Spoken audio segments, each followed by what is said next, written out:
Next week's mass firings of thousands of IRS agents. This is going to have a tremendous impact on the future of the Trump administration. And let me explain. We have already had reports. There was a report over at the Gateway Pundit that said that they are going to be firing potentially over 200,000 probationary workers across the federal government. That's huge. That's awesome. That's amazing. They're focusing on probationary workers because they're just easier to fire. Far less likely to be able to file lawsuits or to challenge their firings. We're already seeing many tenured employees that are getting fired saying, no, I'm not fired. And unfortunately, the federal government is designed to allow them to do that. But when they're probationary, all bets are off, just by the very nature of being probationary. It's just easier to fire those people. Well, 5,000 of those people, approximately, the exact number has not been stated, but approximately, from what I've heard, about 5,000 of those 200,000 people are going to be IRS agents. Doge visited the IRS yesterday. Today they were talking about orders from President Trump to start firing people there. Awesome. Great.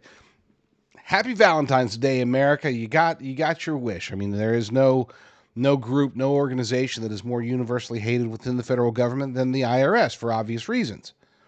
But this is much more important than I think anybody's realizing, because we are going into tax season. 5,000 employees accounts for approximately 5% of the IRS workforce.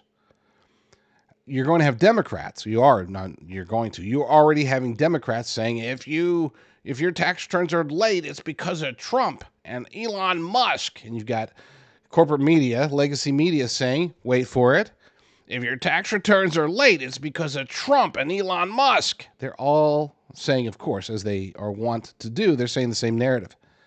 And it is important, extremely important, for the IRS and for Scott Bessent, the Treasury Secretary, and for Doge to help out if they need to make sure that this experiment with reducing the IRS staff during tax season, this has to be successful. In other words, they can't be late. They can't screw up.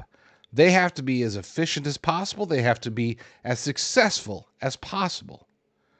Because if they aren't, then this is going to be used against them. Them being the Trump administration. This is going to be used against them come midterm elections.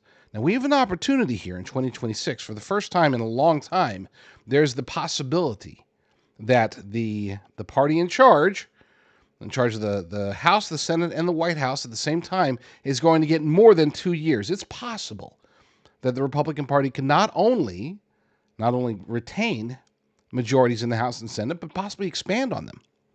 And that doesn't happen ever, okay? New president comes in, they get 2 years with their party in control of the House and the Senate, and then during the midterm elections, they get blown out, and all of a sudden you got the opposition party in one or both of the houses on Capitol Hill, the chambers, I should say. So we have an opportunity. If they fail, this is going to be used against the entire Trump administration and every Republican in the midterm elections. I guarantee you they're going to be pulling this one up as a massive failure. If they go through, Doge fires everybody, or 5,000, not everybody. I wish they could fire everybody. They go through, fire 5,000 people, and then if tax season turns into a debacle, that's going to be hung over the Republican Party during the midterm elections. But here's the thing, and this is why it's so important, because they could overcome that. It's like, okay, that's a mulligan, or you know what, it was necessary, or whatever. They can come up with a narrative to fight that. But if they're successful, if they fire these thousands of IRS agents and they're able to retain